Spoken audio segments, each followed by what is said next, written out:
Hello, everybody. My name is Dorota. I'm the account executive for Shing Digital. So a lot of you who are joining us know about us. Some of you are brand new to Shing. So thank you very much for attending. Shing Digital is an IT services organization based out of Alberta, but we have feet on the street across Canada. And we do focus on a few different buckets. And one of them is, of course, cybersecurity, data protection, and business continuity. So our focus today is business continuity. None of us feel like we will ever be the victims of a threat. We take measures, we think our users are knowledgeable, and yet this is one of the areas of, I'm going to say, biggest black market growth. No solution is 100% proof. So the question is not necessarily, will I be impacted, but what do I do when I am impacted? So what is my business continuity process? Today's event is sponsored by Datto. We have two speakers who will be focused on the business continuity process. I will be introducing Desiree Thomas, who is the Channel Development Manager on the business development team at Datto. Her topic today is business continuity, protecting your business in 21, and how to protect, beyond how to protect your business, how to get 10 takeaways for what you can do to keep your business safe and secure. The second speaker will be Tulsi Nareen, and I am so sorry if I just mispronounced her name, who is the solutions engineer focused on IT systems, business continuity, and disaster recovery. And Tulsi's topic will be enabling resiliency through people, process, and infrastructure. And he's going to do a Datto disaster demo where a simulated disaster will take place to serve, followed by a live virtualization demonstration how quickly Datto can recover the lost data. And in between all of this, we have business continuity. In between all of this, we have Jacques Tremblay from Bridgeland Distillery to speak to us about the 3 separate spirit tastings. I hope you have your spirits. And I also hope that you have individual glasses with some ice cubes so that you're not mixing the spirits in the same glass. Jacques is a co-owner of the distillery and will speak to the creation of the spirits, the taste, and guide us through the tasting. Now, for any questions, please use the chat box at the bottom so we can address the question. Now, if I can include that during the presentation, we will. If we can't address it during the presentation, we will address the questions at the end of the webinar. I also want to remind everybody that we are recording this session. So if you miss anything, you will have the recording tomorrow, or if you think that it's just so fantastic and you want to rewatch it or share it with your friends, you can do that as well. So on that note, I am going to actually pass this over to Jacques, who will go through the first spirit tasting with us, and that way we can sip on that while we listen to Desiree. Go ahead, Jacques. These aren't shots? I thought these were shots. I'm just kidding. Hi everyone, I'm Jacques Tremblay. Thanks Dorota for the intro. Thanks Cash for having us. Thanks Shing Digital for having Bridgeland Distillery being part of your team today. So we're going to have three tastings today. The first one, maybe you can pour right away, will be the first one we start is the Gewürztraminer brandy. So why don't you pour it? Pour the entire container is 1 ounce. You can start with half an ounce maybe, and if you need more while the Desiree is talking, you can add 2 for sure. And then while you're pouring it, I'm going to talk to you more about Bridgeland Distillery. So here you go. Let it sit there. We'll get back for the nosing and the tasting notes on that. So Bridgeland Distillery is located in the heart of Bridgeland, just north of the Bow River from downtown Calgary. We're just north of basically the East Village. We're on Edmonton Trail in the old Eisenberg building. Bridgeland Distillery was founded by Daniel Plenzik, my business partner, and myself. We've started the business in 2019.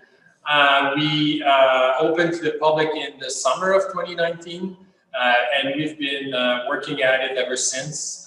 Behind me, I'm in the aging room. You can see our whiskey and brandy aging behind me. As you know, in Canada, whiskey needs to be aged for 3 years. So it's part of our business plan that we would basically 80% of our production goes in the aging room, while only 20% is available now through our online store and retail places. So founded by Daniel and I, with names like Jacques and Daniel, it was meant to be that we'd be in the distillery business, right? We're known now and more as the Jacques Daniel of the North.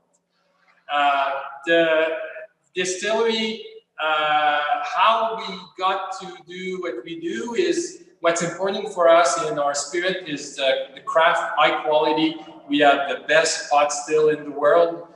You got in your kit a brochure, you can see a picture of our pot still, all 100% made of copper. That's the secret of imparting a lot of purity and cleanliness to our spirits. And why we started that business? Well, it was to taste what the brandy and whiskey made from Western Canada and Alberta grain are made for. We thought that this was a good proposition. So without waiting anymore, we're going to taste that Gewürztraminer brandy. Now, this brandy is made from grapes from the Okanagan, from St. Hubertus. So you can swirl that glass where you poured and nose it. You can nose it, and then you can kind of detect a hint of peach, some good old wood, vanilla smells imparted by the barrels. This brandy is a cognac style. It's been aged for 12 months. So now you can take the first sip. And then you get really on your tongue that young oak flavor. The grapes, of course, from St. Hubertus are put in focus in that brandy cognac style. And then the finish is not a super long finish, but you can detect that hint of peach. And to me, it goes well, like it drinks like a good quality rum.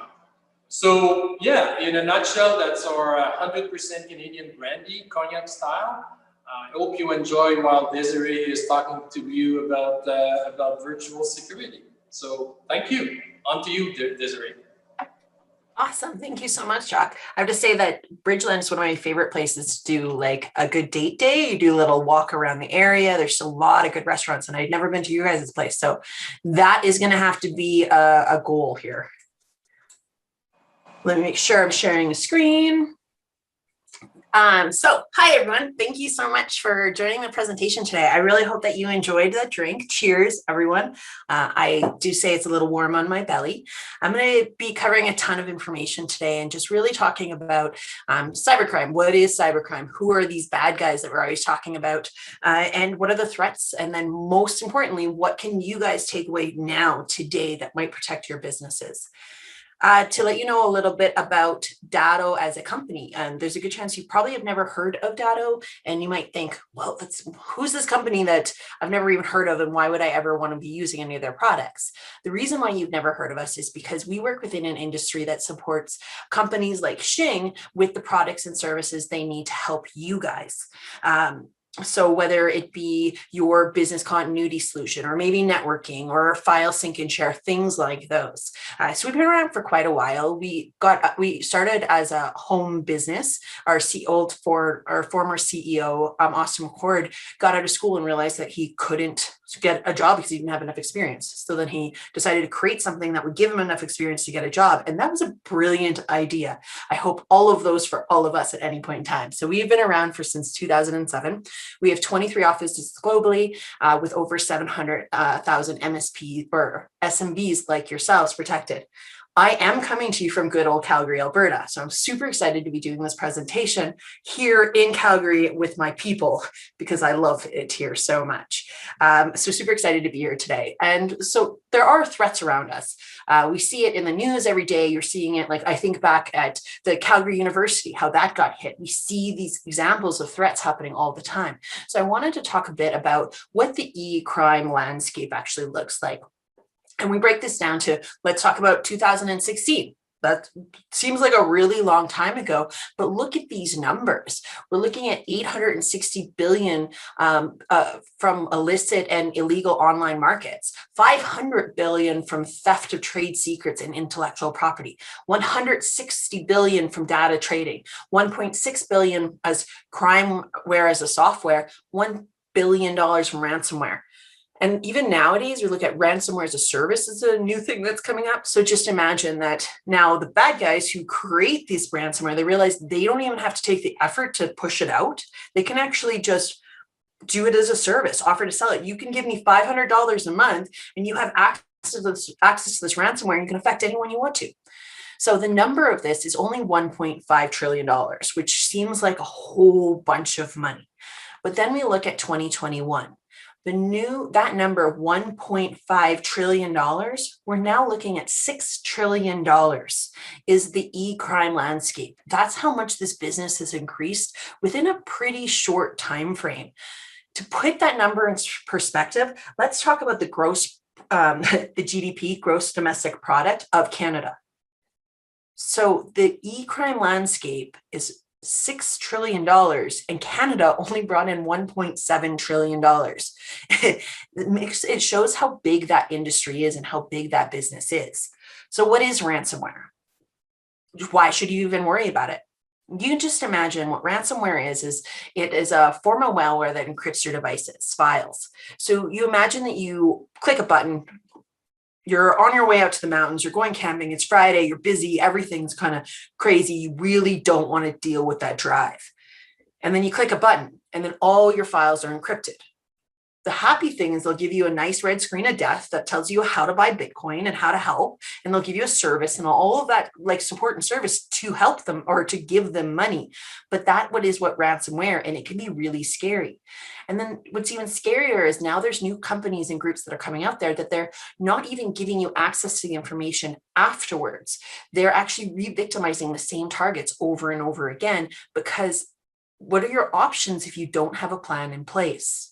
Unfortunately, for a lot of businesses, they're just shutting down. We see it as how many times that businesses are getting hit. We're seeing it in the news all the time.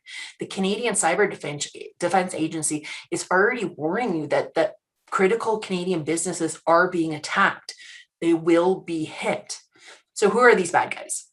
I always thought it was going to be me and Angelina, and all I had to do is get really good at rollerblading and have a hoodie, and then I could be a hacker. That's what I kind of figured as growing up. Good news, I didn't put all my eggs in one basket for that one. But there's a lot of different types of bad guys that we see across the industry. Whether you're looking at hacking collectives, ethical hackers are actually really good things. Those are the bad guys that they might have got into hacking because they just wanted to see how things work, how if they could sneak in, if they could do things, if they could press buttons, and then realized when they could, they didn't want to be bad guys. So a lot of companies have started a white hat hackers who are companies that you can hire to try to sneak into your different systems to see what opportunities are there. Then IoT devices. In this work from anywhere world, I couldn't do my job if I didn't talk about IoT. How are your devices connected and what network are they connected? How is your work computer connected? Go back to the very first OK Googles or Alexas that came out, and you think about, okay, remember when they started talking to your kids, and those were risks, those were threats, those were things that were happening. IoT devices are not meant to be secure. They're not built to be secure. So you need to be thinking about how they're connected to the network. Ransomware developers, you talked about ransomware as a service. Nation state, unfortunately, there's countries around the world that don't like Canada or the US, and they want to try to steal as much information from us to either sell it or to use it against us. Insider threats is the last one I just want to point out, because think about what access people within your business have, and what could they do to your business if they took that information elsewhere, if they were angry or upset or out of work. So by the numbers, let's talk about some statistics. I think these are interesting, kind of heart-wrenching, but also kind of interesting. 43% of all cyber attacks are aimed at small to medium-sized businesses. 85% of email attachments are considered harmful. Think about that. Say if you're hiring, yes, people are hiring right now. There's jobs, it's so exciting. If 85% of all email attachments are harmful when that HR person is getting 300 or 400 emails a day, that's a huge risk, and it's kind of scary. 91% of attacks are launched from a phishing campaign. Cybercrime will cost $6 trillion by 2021. And there's a lot of information that's coming at us that's saying that number will be quite drastically a lot bigger by the end of 2021. 24,000 new malicious apps are removed from the App Store daily. I didn't realize that many apps were put in the App Store daily, let alone removed. And then the most sombering statistic that I really want you to think about when we're going through the next parts of this presentation is thinking that a business is hit with ransomware every 13 seconds. It is not good enough to say that this probably won't happen to me, no big deal, it's fine. You need to actually be understanding that this is happening. This is happening every day. There's chances already in your inbox, in that spam filter that you have, that there's ransomware or at-risk emails sitting there, and you're just lucky you haven't clicked them.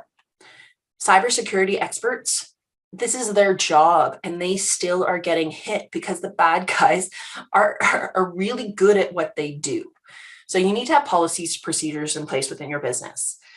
Thinking about the work from anywhere world, policies and procedures in place that you had within your business before we moved to where we are right now aren't good enough. You need to think about how your staff are connecting. What networks are they connecting to? How are they connecting? Who else is connecting? And what are they accessing? As an example, even looking at some pretty recent news articles, but there was routers that were Walmart exclusive routers that were sold on Amazon and eBay that actually contain hidden backdoors. Do you know for certain that your staff, if they bought that or not? The chances are no. And that's the reason why having these policies and procedures in place are going to be so important. And if you're not sure, Shing can help you out at any point in time. Ongoing employee training. It's not good enough that when you start a job, you sit in the little room and then you fill the little room, you watch the old movie. You need to constantly be training your staff. And the reason why is because people are your greatest risk and will remain your greatest risk. This guy is the guy who runs all of the alerting system in Hawaii. So he lets everyone know if there's a disaster, if something bad is happening, and says, hey, warning, warning, warning. This is his LinkedIn profile picture, and there's his password and his logins. This is why people are your greatest risk. We just sometimes get busy and we don't think. And that brings me right to password management.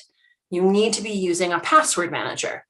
Using a password manager is going to save you so much time and so much stress that it always shocks me that people aren't using them already. Please talk to Shing if you're not sure. I promise you, using a password manager will save you so much effort on the day every day that you're going to love it and you'll thank me for it. But even if you don't, the biggest tip I can say from this is do not use the same passwords on your social accounts as your work accounts. That's really, really important because there's a really good chance your passwords have already been leaked on the dark web. And if they are, the hackers use that information to do big attacks just to try to see where they can use your passwords and where if it'll work. So password manager, and don't use your passwords the same on your social and your business accounts. Never leave your devices unattended, even in this work from anywhere world. Think about what your kids are accessing. You see them on TikTok. What are they viewing? What are they accessing? And are the systems, if they're on your computer, are they locked? Can they accidentally open up an email that you might not want them to? This is where we fall into be careful what you click. If somebody else is using your computer, you have no way of making sure that they are clicking something that they shouldn't be, that they aren't clicking something that they shouldn't be. And we see it with different scams. The very first COVID tracing apps, the very first one that came out in Canada was actually a scam. We see the payment app scams where they drain your accounts, or even here in Calgary, I've had two friends that over one of the tax scams where they get the phone call and they can be so hard that they get the phone call saying, if you don't call us right now, the police are coming, it's CRA, you owe us money, you need to do this now. I've had two friends, parents who've lost their entire life savings for scams like that. So another thing that I would say to take care of out of this is you're here because you're curious about technology or you really like booze. Either way, you're learning something. Take this information and have that conversation with the friends and family. I call them the old people in your life, and let them know that no, never give your banking information to anybody. It's really, really important. If they're not sure, to call you right away. Antivirus and malware protection, super important. And then also having a mobile device policy. Every day we see parents, they give their kids their phones, which I completely understand. Entertaining kids is really important. But How are your staff accessing the phones? How are they locking their phones, and how are they accessing the different apps on them? If a child can open up an app and accidentally press something, that's opening your business up to risk. Security testing and configuration, super important. And then backups. I wouldn't be working with Datto if I didn't talk about backups. So the important part to talk about backups is to be talking about changing our point of view behind backups and start talking about business continuity. To do that, we're going to talk about RPO and RTO. So this is your recovery point objective. How often are you backing up your information? If right now you lost your systems, if your computer got completely smashed, maybe you spilled one of these drinks all over it, when was the last backup you had? Are you going to lose 1 day, 2 day, a week, 2 week, 3 weeks of information? So that's your recovery point objective. Your recovery, your RTO, your recovery time objective, that's how quickly you can be back up and running. If it's going to take you a week, 2 weeks, 3 weeks, to get your business back up to the point prior, can your business afford that? And the reason why we have to have those conversations is because, as we've already seen, ransomware is running rampant. It's an epidemic.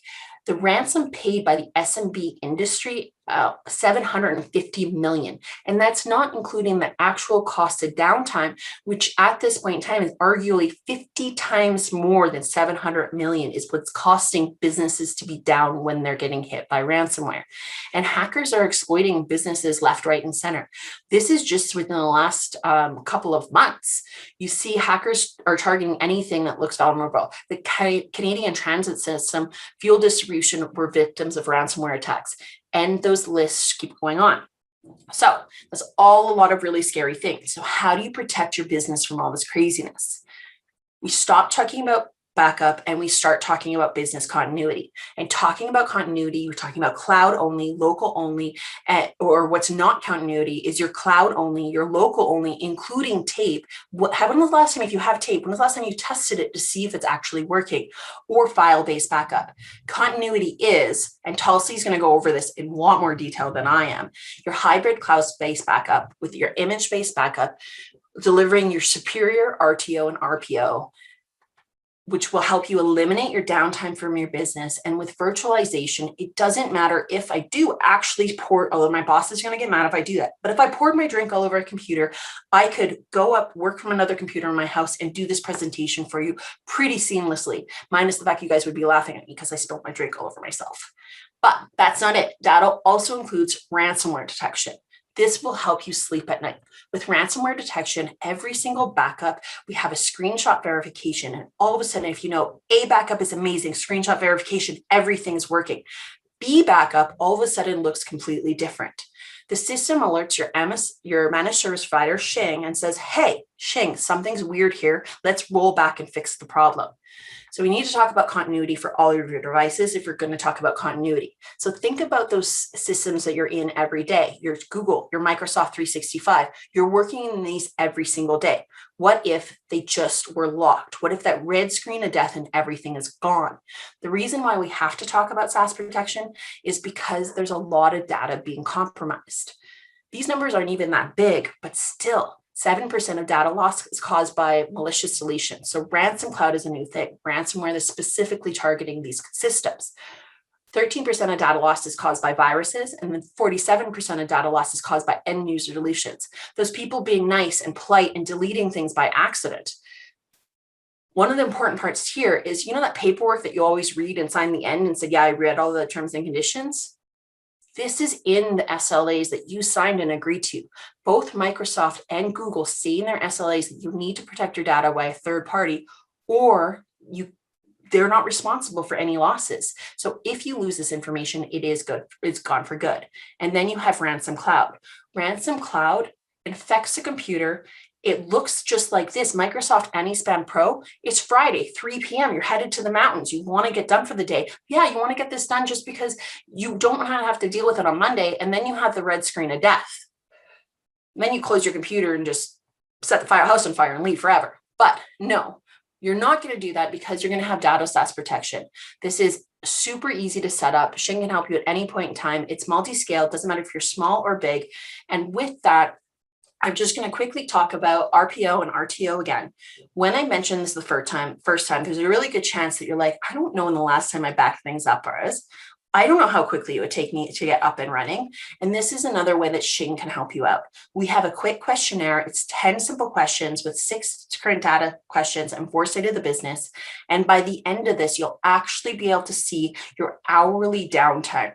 So say if you're down for 6 hours and it's going to cost your business $25,000 to be down, and that's only one accident that might happen within your business throughout the year, there's a good chance that having a business continuity solution that's going to protect you, you're willing to have that conversation and open yourself up to that option. So with that, I say stay protected, have a drink. I hope you had fun, and thank you so much. All right. Wonderful. Thank you so much. So Jacques, over to you. Yeah, thank you, Desiree. That's a lot of new things of learning for me. Before starting a distillery, I was in the physical security world, 911 systems. And the platform you're talking about reminds me a lot of preoccupation, a lot of concern in the physical security. So I'd say, wow, that's really interesting. Looking forward for the demo of the platform by Tulsi. All right, I'm going to talk to you the story about our bourbon and talking about the misspelling of bourbon. But before I do that, take out this the sample number 2 table corn bourbon and pour half an ounce in your clean glass on ice if that's the way you have whiskey typically. Let it breathe. It'll open up while I'm telling you the story of that bourbon. So we wanted to create a clean bourbon. Bourbon is my second whiskey of choice. I like a single malt. I'm more of a Scotch drinker. But not necessarily single malt from Scotland. It can be single malt from anywhere. Single malt, the way it's done, it's a clean product because they make it like beer. So to make whiskey, you create a beer that you're going to distill. That's the step of distilling whiskey. When they create that beer, they remove the grain just before fermentation. So the grain husk is not going to impart anything back to to the beer and to the whiskey. So it's called the clean Scottish process of making beer. That's the way we do our single malt. And that, however, on the bourbon side, that's not how bourbon is made in the US. Bourbon, what they do a mash with obviously corn, barley, and wheat. And they ferment with all the grain in, and they distill with all the grain in. As the grains spend a week within the beer, there's off flavor sometimes that is important. And that's why sometimes when you nose a bourbon, it's like through your brain, it's super aggressive smell. So our goal when we started to make a bourbon, we wanted to make it clean. We wanted to make elegant, like a brandy, like a good single malt. That was our design objective, if you will. So our bourbon is made of 60% corn, 32% barley from Penhold, just south of Red Deer, and 8% wheat coming from Penhold as well. It's a, and the naming. So it's not a misspelling. In Canada, we're not allowed to sell a product called bourbon, B-O-R-B-O-N. It's a reserved word in the US. Bourbon has to be made in the United States. So we figure if we're going to be able to source corn from Tabor, may as well reference it in our name. That's why we went with the B-E-R that you find in Tabor, and we apply it to bourbon. That's why the spelling B-E-R-B-O-N. And we're legal because there's a misspell, so nobody in the US will get upset with us. So I'd say now's the time to nose it. Do a big swirl. And then right from the get-go, you'll get a buttery, sweet caramel kind of nose. It's not overly aggressive. It's like I said, our design goal was a bit to be elegant. You'll get a bit of fresh straw if you were to walk in that corn or in a wheat field in the fall. So take your first sip. And it's a mellow bourbon, right? It's not over the top corn bourbon. It's you will get a bit of a hint of dried apricot. And it's, like I said, it's mellow. That's where we want it to be.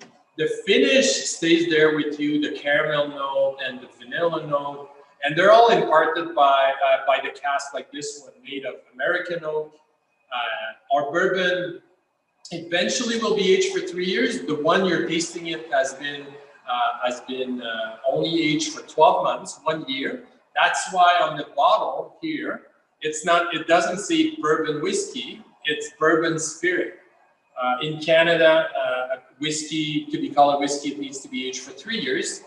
Watch for release when we're 3 years in the cask. But those casks, because they're brand new, will impart a lot of flavor in a short time frame. That's why we can achieve in 12 months what some others need 2 years or 3 years or even 4 years in the cask. We won an award at Canadian Artisan Distillers Association, and we were more curious to read about the judge's note than the actual result of a silver medal. But a lot of comments were, I can't believe it's been only aged, it's in the young whiskey category. It should be in the fully mature whiskey category. So anyway, don't want to bore too much to you with our bourbon. But right now, you can probably pour the other half ounce in your glass. Sit down, sit back, enjoy Tulsi's presentation on their platform. Thank you. Thank you very much, Jacques. I have to say that I just finished having COVID, and as a result, I have lost my sense of smell. So I can't actually smell these at all. I'm still tasting a little bit, and I'm finding this one is significantly stronger. Like, am I accurate in that without my smell? Like, would you say that is accurate compared to the first one? That's accurate. It would be a little bit more pungent. The alcohol by volume on this one is 45%. So bourbon will be anywhere between 40 to 40 on the high end. If you have access to a little bit of water, sometimes adding it will open it up, or ice cube will do the trick as well. Okay. Thank you. All right, Tulsi, over to you.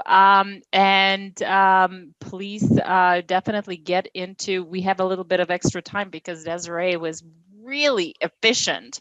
So thank you for that. So you have a little bit of extra time if you want to dig into the demo a little bit further. Yeah, absolutely. Yeah. I just know Tulsi's amazing. And since I stole half of his slides anyways, I was like, Tulsi, I'm going to give you the time. This is great. And Jacques, I enjoy when you're speaking about bourbon. It reminds me of one of my favorite travel guides, Rick Steve. He does a show for Rick Steve Europe, if you guys are travelers as well. This is amazing stuff. I'm really enjoying this. So thank you for that. I want to start this afternoon by actually giving you a bit of a story, because I think storytelling is one of the great things that we have as people. And I want to start there. So in 2019, I was invited over into St. Catharines. One of our partners is actually was doing a show. And in part of my presentation, getting ready, I typically, as an early guy, I like to be on time. I was there 30 minutes before the event. Usually when I travel, I take a Wi-Fi access point with me. It's a battery operated Wi-Fi access point. I don't know whenever I travel if there's going to be internet access there. My access point typically have LTE coverage with it. So it's just like your smartphone these days that have LTE, this access point have this capability built in. I thought it would be fun, since I have 30 minutes to kill, to try to understand what is happening with this MSP network, how security, since I'm going to be talking about cybersecurity. And what I did was actually I spin up an SSID. When you join in on your Wi-Fi at home, you have an SSID, maybe your pet's name, maybe your favorite movie, whatever you want to call it. What I did was I named the SSID of the company. Simply just plug their name in there. And that was ready to go. So the second part was how do I get users to actually join this? And simply doing a very basic scrub of the LinkedIn, I scanned to understand who the employees are, who the staff members are. I pull a list of the members. I figure out their email pattern. I generated a list of recipient, and I sent an email to them. Hey, we, as a corporate, we actually setting up a new Wi-Fi for the organization. Please go ahead and join. you guys can probably expect what happened after that. A number of the employees did join. The page I customized on the access point looked very similar to their corporate branding, their logo, the themes in terms of coloring on the actual splash page. They was entering the information, and I asked them for a couple of details, username and password to join, including the existing password they was using on the corporate network. Now, with that information provided by these employees, I was able to do a lot of things. Now, for security reasons, I stopped there. If you guys are looking at me, I'm not built for prison, and taking this further will actually ultimately land me there. But here's the thing is, in terms of what Desiree was sharing earlier, criminals don't stop there. Taking this further, it is easy for me to have connected onto the corporate Wi-Fi. I can easily load what we call live off the land tools. These are tools that your antivirus, anti-malware, your defenses that the organization put in place will simply not recognize because I'm now a trusted member as part of that network.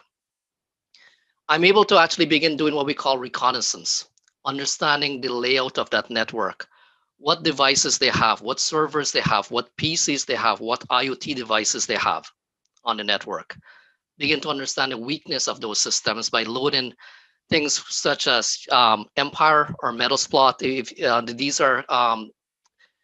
These are frameworks that is actually being sold by a lot of the black markets, the ransomware gangs and so forth. I can ultimately get those things for a few dollars or a few $100s in some cases.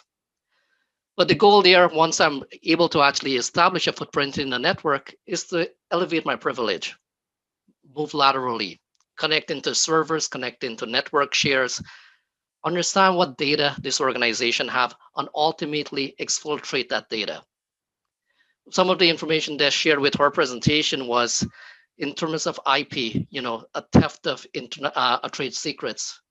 A lot of business here in Canada, we have created tremendous IP within our organization. I look at job business. I mean, these guys have to have secrets in terms of making great bourbon, making great whiskey. If I'm trying to start up a business, I'm interested in that. I'm interested in that 30 years of experience you have or 60 years of experience you've put into your business. And I will certainly pay for that. And if I can find it in the black market, that actually have value. People are able to sell that information. So it's ultimately a scary world that we live in. And my background is in computer programming. I'm in software development. I did not train myself to be a hacker, but the tools available on the marketplace these days, I'm easily able to accomplish that task. So with that said, let's actually have a look at something that Des was sharing in our presentation, ransomware, the effects of it, and ultimately how business continuity will help.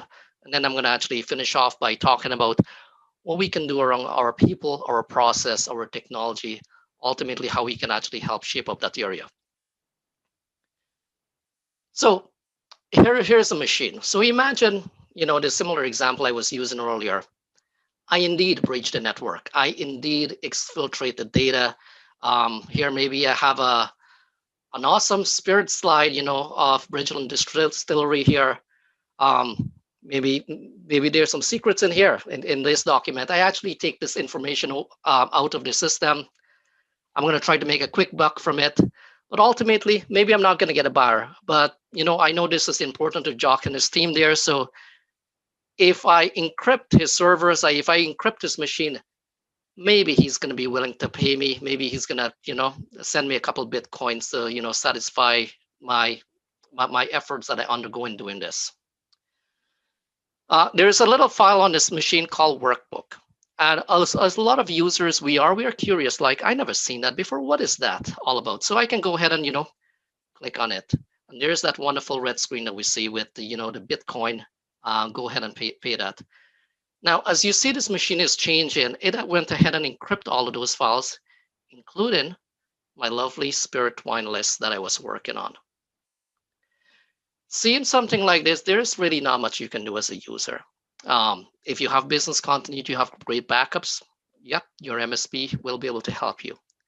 If you don't have proper backup in place and business continuity, unfortunately, you have to start over, and there's a tremendous risk. Did you put your backups of this data somewhere in a USB drive? No, perhaps not. This is where your heart really drops, because there is not much you can actually do from this point other than pay this Bitcoin, $300 worth of Bitcoin, whatever the equivalent that might be.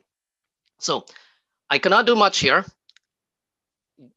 My advice, if you ever see something like this, simply shut the machine down. We want to prevent lateral movement. So whenever I have written ransomware for demonstrations, I will typically write it to scan the network to see other systems I can actually impact. So as a user, you're going to want to bring that machine off the network as quick as possible. Either yank the network cable, turn off your Wi-Fi, shut it down, get it off the network as quick as possible. So let me minimize that, and then we're going to talk to you about how Datto can actually help. So as part of the Datto solution, we allow you to quickly restore your systems. And the way we do that is with some magic, of course. Part of our technology is we allow you to instantly restore systems. So the last backup I did of that machine was at 5:01 p.m. It's taken backups every hour. I'm able to come in here, and the team at Shing can actually do this on your behalf. You're able to actually come into the appliance and simply start the machine back from the last backup that was done.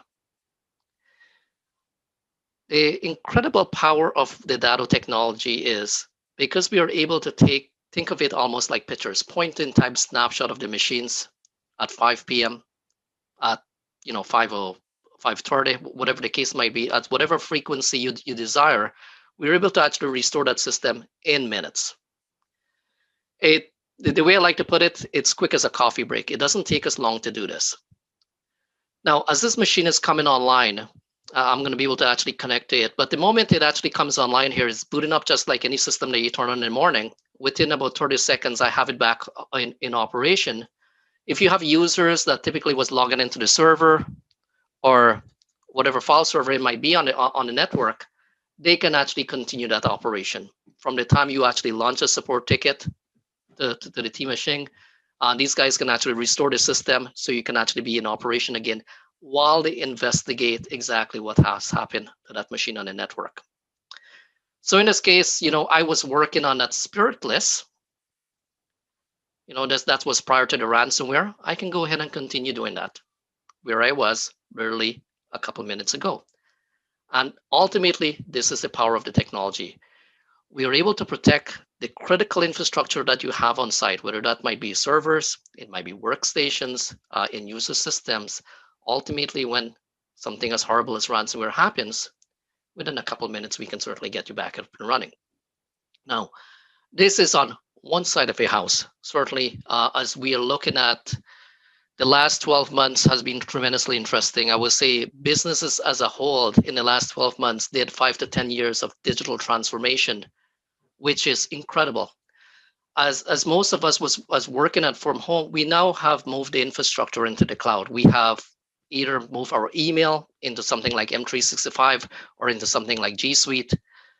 Perhaps we look at other applications, things like Salesforce and Workday, and there's a number of SaaS-based applications that are tremendously powerful in now running our organization online. In a later portion of what Des was talking about is this shared responsibility model, whereby data belongs to you as the users, as you to the corporation that created it. You're simply borrowing time on the platform, i.e., borrowing time on the Microsoft platform in case of Office 365 and G Suite as well in terms of their Google Drive and emails and so forth. But if something was to impact you at that level, again, you can open up a ticket. You can probably work through with the Microsoft help desk. They may or may not be able to help you. Most of the time, they won't be able to help you because, again, the onus on the data creation management, that responsibility is on you, your organization. So we want to allow you to actually restore data in a very simple way. So in the event that perhaps your mailbox is compromised, maybe all your emails is actually corrupted, how do you get that back in a very easy manner? So let me show you some examples in doing that. So within the platform again, I can find myself here in the list. I'll pick on myself, and in this case, let's say for example, I'm going to go into my inbox, and maybe there was an email I was looking for. If it simply is not there, I accidentally delete it. Maybe the entire inbox got maliciously deleted.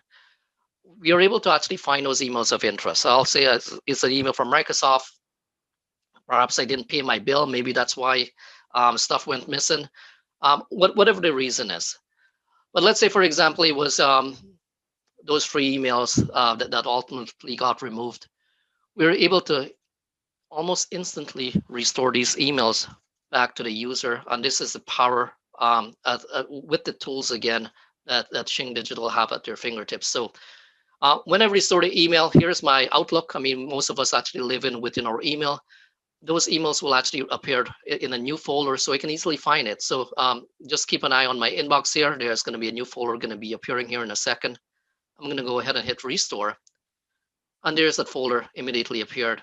I can go ahead and expand that folder and find those 3 emails that I just restored, one from today, one from yesterday, one from Tuesday.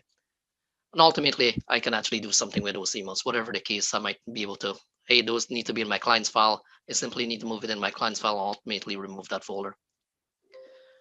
And whether you're looking at things like OneDrive, maybe you have created content in OneDrive for your various sort of documents. Maybe as organizations, you're using things like Microsoft Teams. You're utilizing SharePoint in terms of creating internal sites. You're actually creating team sites, building part of your intranet. You're using that as your file repository. Ultimately, we are able to back up all of that for you. So with that said, let's have a conversation in terms of a people, process, and technology. From a people standpoint, we want you to actually invest in your people, of course. As users, you need to get proper cybersecurity training. Whether that's going to be done through an organization like Shing, or you want to be looking at the external entity to actually get that done. We need to understand the risks that things like spear phishing poses, things like social engineering poses. The example I shared earlier with me able to actually sit in a parking lot, spin up an SSID on a Wi-Fi, and actually phish an entire organization. Those are things that is more and more common. I was local, I was able to do that, but most of these attacks that actually happens, they're remotely, and we are constantly being bombarded by them. The thing that we need to keep in mind, I would say for the most part, in the early days when we were seeing a lot of these attacks, they were pretty bad. They were spelling mistakes. The template is wrong. It looks like a kid in high school created this. We weren't falling for that. However, with time change, whereby there's a lot more sophistication involved. If I'm able to live off your land or examine external communication that your organization produces, I'm able to replicate that. I'm able to actually create email content or phishing emails that are extremely realistic. To the average user within your organization, if I'm using the right name, the right title, maybe of somebody, your chief security officer, or maybe a partner of yours, I'm able to easily spoof you. And because of that, I can be coming from a sense of authority. More than likely, you're willing to join my fake SSID or provide me with your username and password or executing on certain instructions. So that cyber training is incredibly important. The next thing that we want to look at is, implementing best practice around process for application usage and monitoring. As users, a lot of us typically enter an organization and we are given access to everything. And that's unfortunately just the way of the world is. I come into an organization like Datto or any other organization, and I have very much a privileged access. I can get into various sort of applications and be able to actually get into various sort of systems. And that shouldn't be the case. We want to be able to actually identify where those applications of risk are and who should be privileged enough to actually access those systems. So proper privilege identity management as an organization, we need to actually take part in to make sure the right people are accessing data for the right reasons. And of course, log and monitor that for auditing reasons. Really, the last bit that we want to consider is in terms of investments in technology, products like data protection. We love for you to invest in Datto BCDR products because I think it's the greatest. But I'm working for the company. I'm biased in that regard. But proper endpoint management as well. So things like your antivirus product, your anti-malware product. You want to actually invest in proper firewall and proper security layers, password managers, as Des was mentioning as well, and not reuse your passwords. Because it's very simple for us to actually go back to that commonality. I use this password at home. I use it maybe for my personal account, and I think it's an awesome password. I think it's complex. Let me go ahead and actually utilize that in the workplace as well. And oftentimes, the people that actually breach in the systems, they're not hackers. They're what we call password stuffers, or just stuffers in general. They will simply get the password from your personal account, figure out what your work credentials are, and try to stuff it there in terms of gaining access to your system. So we want to try to prevent situations like that as much as possible. But ultimately, if all of that fails, this is where business continuity come into play. They infect your system, they got ransomware on it, they're asking you to pay X number of dollars in Bitcoins. Having a good backup, having a business continuity system mitigates that altogether. Tulsi, I'm just there was a question that came up and I think I answered it, but I'm not sure if I answered it 100% correctly. So the question was that we have seen in the industry that backups have been infected by ransomware. So what makes Datto's backup ransomware resilient? And so I talked about the mutable cloud and ZFS. Yeah, so you're right, Hannah. And let me expand in terms of what we have done. So I would say about 5-6 years ago, we saw this as an incredible threat to businesses in Canada. And one of the big things that we did as we brought Datto from the US into Canada, started up as a Canadian business, was to make some investments in 2 data centers. We have a data center in Toronto. We have a data center in Calgary. Data in Calgary, it's a one-way out of Toronto. So we take a 90 days copy of your data out of Toronto, we put it in Calgary, and it's safeguarded. It's actually completely isolated. The whole reason we have done this is a lot of the adversaries we are actually seeing in the last year or a few years ago, more and more in terms of news and TVs and what have you, is they're at the level whereby typical cybersecurity specialists, they are beyond that level of skills. These are folks that have honed their skills. They're able to actually breach things like 2FAs. They're able to actually breach into a lot of complex organizations. What we have done in Calgary was to actually isolate this facility whereby data is only sent one way and it cannot be accessed by an individual. We have rules and policies in place preventing data from being tampered with. But at the same time, we have actually pushed this sort of technology downstream into our appliance as well. So Desiree mentioned something called ZFS. Datto is on, I would say we have a number of individuals on the community that build this file system technology, making our backups cannot be tainted. So in the event you were impacted by ransomware, the ransomware tried to actually move itself into the backups. That's completely fine, because whatever we have captured previously is completely healthy. We can recover from that. But we want to, the reason I bring up this Calgary facility is we have seen adversaries that have tremendous level of skills whereby they can go ahead and wipe that backup. It might be an insider that we give them the keys to the kingdom because we trust them, and they simply wipe the system. We want to make sure we protect organization that invest in a product like Datto, because simply now we have that data in a separate facility that cannot be touched. So hopefully that it's a longer about way of answering the question, but I certainly want to deliver a bit more of a better response what we are doing as an organization. All right, so that's what I wanted to share today. Hopefully you like the story.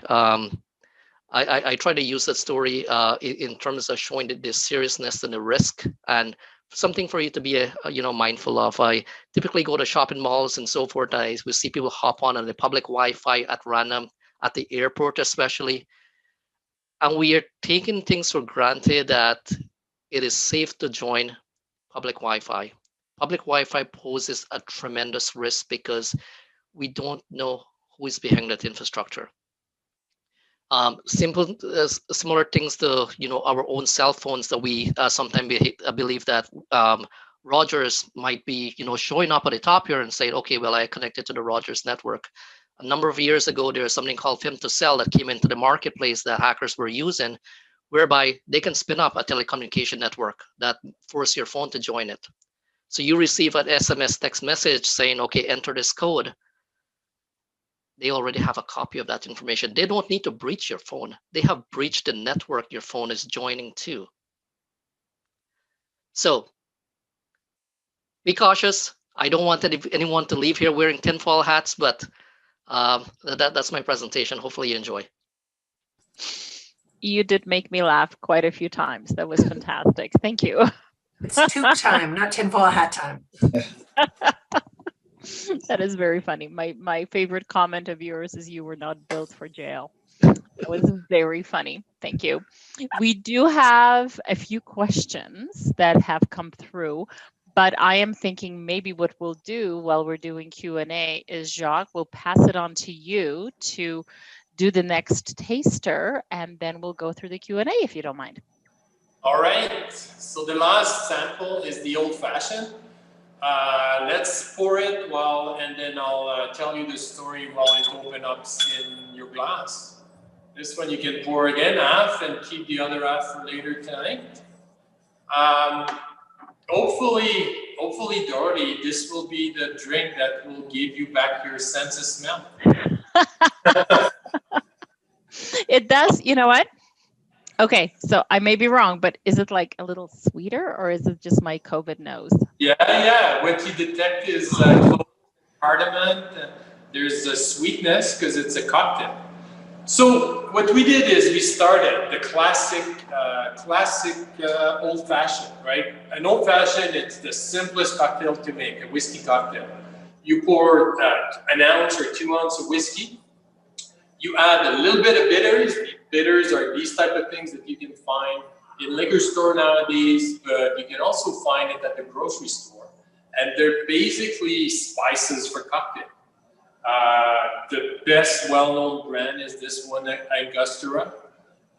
And then the third component of an old-fashioned, it's an orange peel and orange slice, right? So easy. Whiskey, bitters, and a bit of orange. We wanted people for it to be super easy. They would just take the top off, pour it on an ice cube, and they would have all these flavor in the cocktail. So we made everything from scratch. From scratch. We didn't want to use ready-to-make bitters. We did our own bitters. So this was like a project by itself. What we use is when we distill grappa, the premium collection. This goes into our spirit. After the premium collection is done, it's called tails. When we're in tails, it still produces some good alcohol that can be used for other purpose. So we use the tail end of our grappa and we macerate it with lots of spice. So on the nose, actually, there's a couple of those spices that you can detect. We use notably cloves and cardamom. You will also get a bit of ginger, cinnamon, star anise. So this is the bitters. It's about in a bottle like that. The bitters represent like less than 5% of the whole drink. Right? So it's subtle, but it's just there to raise the whiskey. So the base is the peppercorn bourbon. It's not the 12 months old. It's just a few months old that we use in the ready-to-drink old-fashioned. And finally, the third component, the orange slice or the orange peel. Instead of putting a physical orange there, what we did is we use a brandy base. We infuse with fresh oranges. If you come to the distillery, I'll walk you through the process. We have these baskets where the oranges basically macerate with the fumes from the alcohol. And it's not in the spirit, it's just located above the spirits. And just the fume will extract the essential oil of the orange and will concentrate that in that basically orange brandy. So, and again, it's just a small portion in that bottle, maybe 10% of that cocktail is made with that orange brandy. So here you have it, the recipe. It's 90% of our table corn bourbon, about 5% of orange liquor or orange brandy, like a triple sec, if you will, and our homemade bitters. So now's the time to, and our design goal was not too sweet, because there's a couple of old fashioned by bigger brands that as soon as you tasted it's kind of an assault by sugar, right? We wanted it to be balanced. So if you nose it, what you'll find is basically those cloves and cardamom and orange flavor intermix. So you can take the first sip, and then you'll get greeted by the orange, the vanilla of the whiskey, the orange flavor from the orange brandy. This is a phenomenal drink to obviously drink on ice. So if you have access to ice cube right now, add it to your drink. And the finish is meant to be warm and spicy finish, right? So that's what we were aiming for this one. Now, in closing, I'm hoping that you all got a favorite out of today. So, Cash, may I ask you what was your favorite out of the three? Well, so I'm usually a big old-fashioned fan, so I've been eyeing that old-fashioned that's been in front of me this whole time. So if you guys been watching this video, as soon as you started just talking, Jacques, I was breaking into it. So good. Okay. But I love them all. But the great thing I love about them is, like I said, there's the smoothness of all three spirits. But the bourbon, I love the smokiness of that bourbon. That was really good, especially on that first sip and as you drink it. Although, like I said, the real is going to have to wait a few more days. But how that just fills all of your nose, and you kind of have all of that in there. And I thought that was awesome. So these are great. Thanks, Jacques. That's good. Yeah, so in closing, you can use, we created that discount code for everyone to use. It's Shing Digital 10 for 10% off on our online store. You can find our online store from our website. There's a direct link there. Use it, Shing Digital 10. It's going to be valid till, I extended it to April 3rd, so you can use it anytime between now and next weekend. Come visit, come in Bridgeland every Sunday afternoon. We have free tours. We have Bill Rennie. He's a fantastic tour guide. He will take you to the production room, the aging room, and in the tasting room at the end if you're in for a tasters. Like I said, thanks again, Shing Digital, for having us. And if there are any questions, I'm available. And, I do have a question. Sorry, Yep. I do have a question. I do, because I already have my box, like everything in my shopping box. So Manhattan cocktail or the Slumbos Amaro? Yeah, so those are good choice. The Manhattan cocktail is very similar to this old fashioned, so balanced. A Manhattan would be same base, so our bourbon base with vermouth that we made ourselves, and another Amaro to. So Amaro, it's like the drinkable cousin of this bitter. Bitters are meant not to be drank, just to enhance your drink. If you like bittersweet liquor, this would be the category, the Amaro category. Just like Jägermeister, it's this German bittersweet liquor. Amaro, it's the same category, but for Italian bittersweet liquor. We made one in collaboration with Spalvo Deli. That was their specs. That's the way they like their Amaro.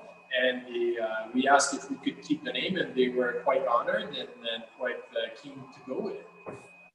So those are two good. If you like Manhattan, the old-fashioned, go for the Manhattan. If you want to discover something new, like Spalvo Amaro, go for it. And it's free delivery over $65, so I have to get two. It's only logical. Only logical. I can't drive now. I have to get two. It's in Calgary only, just so you know.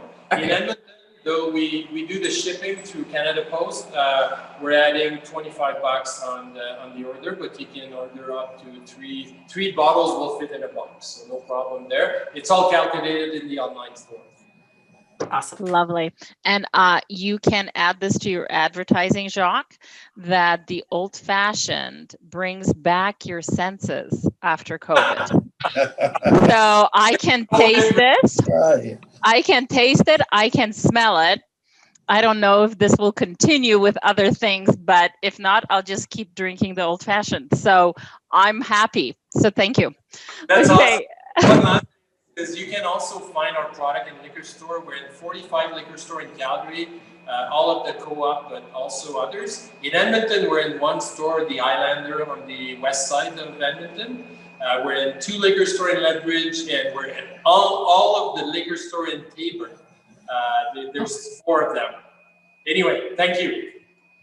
Thanks, Jack. You're very welcome. So we do have a few questions and we do have a little bit of time left. So I'm just going to go through some of the questions. If we don't answer all of them, what we will do is send an email out with the Q&A following this webinar together with the recording.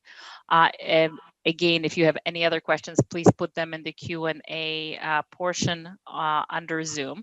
So let me see here. The first question that I have here is, can you explain how I would use the local virtualization? Yeah. Who would like to take that one? Yeah, so I'll take that one. So the idea of the local virtualization is going to be a couple of cases. Maybe the server that you're running your operation on perhaps died. Maybe you had a failed drive. Perhaps you install a bad patch on it, and it removed data. The configuration is not as you expect anymore. That's when you're going to want to actually reuse the local virtualization on the appliance to actually spin up the system so you can continue working, preventing any sort of downtime or having to send employees home, whatever the case might be. Those are usually the primary use cases we see. It's likely more attributed to failed hardware, or it might be something like a bad patch that Microsoft pushed down. You end up pushing that patch out, and it ended up actually screwing up the system. Yeah, and how a lot of what we've used, just like Kelsey was saying, is we consider them minor disasters, right? Stuff that the whole place didn't burn down, you're continuing to run, but there's something in your server that's disrupting your typical services, right? Server's not running, failed hard drive, whatever the case may be. We can spin that up locally. We can get you back access to that instance that's running in the Datto appliance while we take the time to repair what is wrong, right? Get you guys back up and running. Usually no more than hopefully 24, 48 hours if you follow best practices that we typically put in for most of our customers, right? And you don't miss a beat. You're not missing any business. You can continue to process orders. You can continue the way you are. Once everything comes back up, after hours, we move everything back. The next day, it's like nothing happened, right? So that's the beauty. That's the beauty of this solution. I have another question here, which I actually hear quite often when I speak to clients. Is I have to keep not me, but the person is asking. They have to keep their data in Canada. How does Datto address that? Yeah, we are keeping your data in Canada. Data residency is actually keen to us. The facility we have built in Canada or in Toronto and Calgary, data doesn't leave the country. So when you back up your data on premise, the local appliance will actually take a copy of the data and it's going to replicate it into Toronto. And then from Toronto, it's going to actually move a copy of the data into Calgary. So within borders, doesn't leave our borders. We certainly going to be able to hit a lot of those sort of regulatory mandates you may have. Great. Thank you. Next question. How does Datto protect against persistent undetected threats in the network that aim to disrupt our backups? So on the local appliance, I mean, there's a lot of security mechanism we have put into play. The local unit itself is actually running a hardened Linux system that cannot be tampered with. So while you can actually see the appliance on the local network, you cannot access it, which is a really, really big deal for us. The other thing is, I mean, there's a lot of proprietary protocols we have written that will actually take data from the system and then move it to the appliance. So in case you have somebody is like listening on the network, trying to understand what is happening between the backup data or the system and the backup appliance, it is not something they can actually infiltrate based on the encrypted communication we have built. Apart from that, I mean, I mentioned the hardened Linux system we are using. We try to make it tamper-proof. So even if somebody was to somehow gain access to the system, maybe again it was an insider, they try to actually access the appliance and modify its behavior. Those things actually get overwritten based on the policy we actually deployed at the cloud side. So again, multiple measures, but try to safeguard all of this is going to be the data center infrastructure we have put in place to ensure that for whatever reason they decide to actually wipe the data. We have something called the cloud deletion defense in Toronto to actually move that data back in place. But again, that secondary facility we have built in Calgary to ultimately make sure that we can return that data in the case that the primary facility was compromised in any way. And I'm going to knock on wood here. Today, we never had any sort of issue like that whereby our facility was compromised or a backup appliance was compromised by a nation state or rogue state, whatever it is. It's a fairly solid product. Okay, can we make the primary facility in Calgary? Unfortunately not, and this was an architecture thing. When we actually came in Canada and actually set up these facilities, Toronto was where we actually established home base. We figure the infrastructure that we put in Calgary was really for worst case scenario. So these days, I would say our internet is great. I mean, thanks to a lot of the providers that actually run broadband in a lot of our communities, and getting data into our facility is not an issue. And we provide easy ways for you to do that as well on your first initial backup. But yeah, Toronto is the primary facility, unfortunately, and Calgary will be our redundant site. We'll forgive you. It's okay. But we are slowly opening an office in Calgary. First, it's starting with Desiree in Silverado, and then we're just going to grow from there. So perfect. Okay, the next question, and this one, I'm curious how you guys are going to answer. Why Datto versus something like Veeam?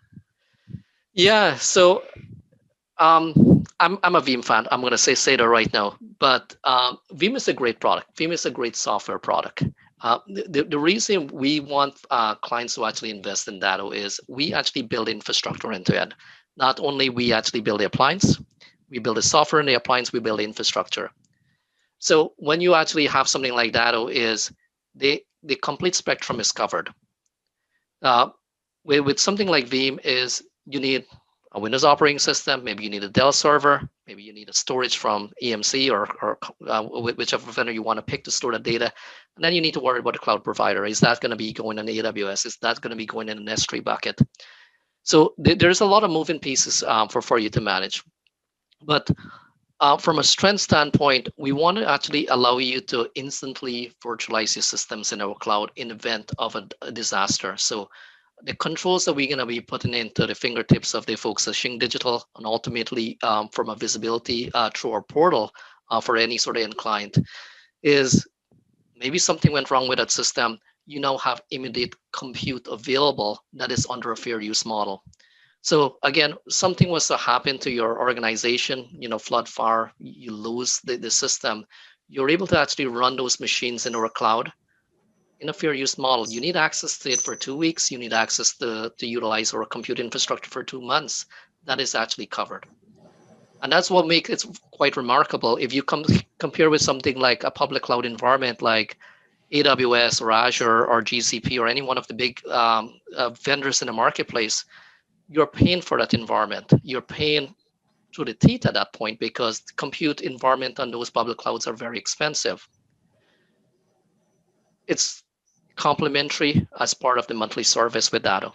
And I think that's the biggest advantage that we are able to offer is, again, Canadian infrastructure build, and you're utilizing that compute in the case of a disaster.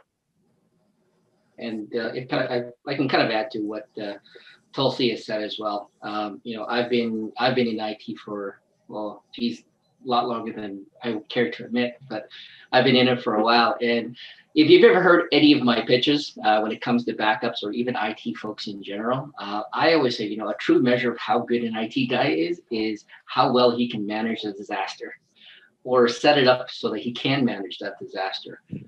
And I will say, if you guys have ever seen any of the commercials with the is it Amazon or Staples? I think it's Staples with the easy button, right? That's what Datto is. Datto has prepackaged solution that honestly, sometimes puts us to shame in terms of how much we need to do to get it back up and running. Because for our enterprises that, sometimes we have some very custom solutions for that, at the end of the day, it's a feather in our cap that we can set it all up and make it all happen.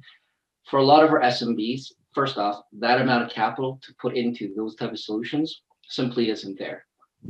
But their needs in terms of what the enterprises want is the same.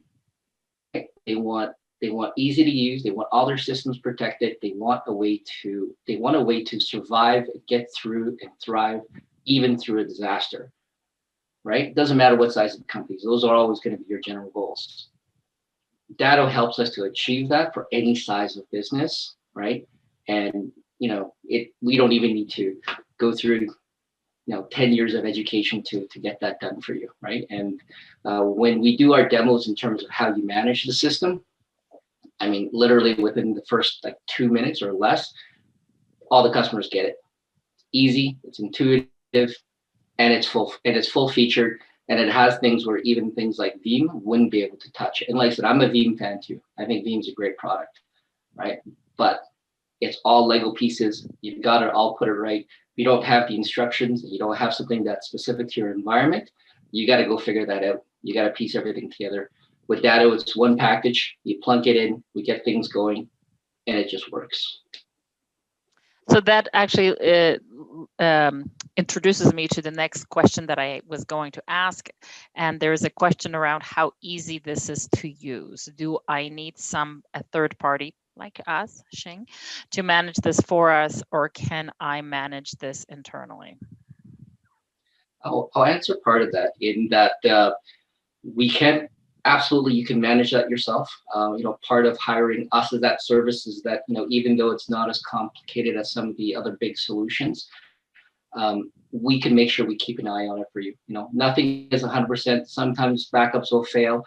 And to a question earlier about, what happens when hackers have been persistently in the network, and I think I posted an answer earlier that the average time that an infection is in the network to the time that it gets remediated is about 280 days.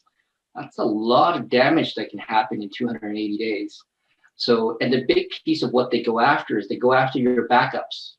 Unfortunately, like things like Veeam and some of your traditional backups, it's managed by exception, which means if I don't get an alert that my backup failed, I'm not going to go take a look at it. So the hackers, what they're doing is they're going through, they're modifying your backups. So even though every day you get this nice little email that says your backups are running, it could be that you're backing up one text file that says, hey, you've been hacked, right? Mm-hmm. With the Datto, what happens is because we're doing volume-based snapshot backups, right? They're not going to get the ability to start excluding things from there. And also with some of the things like the snapshot, not snapshots, but the screenshot verifications every night and the other things that we put in place, we can make sure the services are running. So Shing can always constantly help you to monitor those backups. So when we start to see things that are outside the norm and we aren't getting those screenshots or those verifications that we're looking for, that we're going to action on it for you, right? So that is something that a service that we provide that will help manage it, any of the data solution that's there. Thank you. This next question actually is for you, Jacques. There is a question, can you ship out beyond Edmonton, like to Chestermere? Yes, absolutely. So we deliver anywhere in Calgary for free. If it's outside of that territory and people want it, then we'll ship it through Canada Post anywhere in Canada. Okay. Thank you. Thank you. One more question, and then we're going to wrap it up. Does it cost anything to start the backups in Datto Cloud? So, as the way our service works is there's a monthly service that applies whenever you're using the appliance. Running a server in a Datto Cloud does not involve a cost. That is already baked into that. So if you need to do, let's say, for example, a test DR, maybe you want to say, hey, what does my system looks like in the Datto Cloud and what that experience looks like? You're able to actually fire up those systems, get a good understanding of that, get your users to test it, and ultimately power those systems down. and does not cost you anything. In fact, we are actually encourage you do that because we want to make sure you have the greatest experience. In the case of a DR, you now maybe have built an idea what the requirements of those systems are, what sort of resource you need to apply. Okay, thank you. So we're going to wrap it up here. Again, thank you everybody for attending. Really appreciate it. Thank you to our panelists. Thank you for the wonderful samples, which I will continue to sample. And I will let everybody know that we do have webinars monthly or at least quarterly, and our next one is actually going to be held in April, and it's with regards to process mapping. And linked with that, Desiree, you're going to enjoy hearing this, is a pizza making event. Oh yeah. Mic drop. Mic drop. So, close the webinar now. Exactly. Mic drop. So we're going to, of course, be sending out the invitations in the early part of April, but just keep an eye out for that, please. If in the evening, all of a sudden, as you're finishing sampling your old-fashioned cocktail, you think of other questions, you know how to reach us. We will be sending you a copy of the recording tomorrow. Again, thank you very much, everybody. If anybody wants any more information or to chat more about Datto and backups or Shing, anything else that we can assist you with, again, you know how to get a hold of us. Thank you very much, everybody, and I hope you have a great evening. Cheers, everyone. Have a wonderful day. Thank Cheers, you so much. everyone. Good. Bye.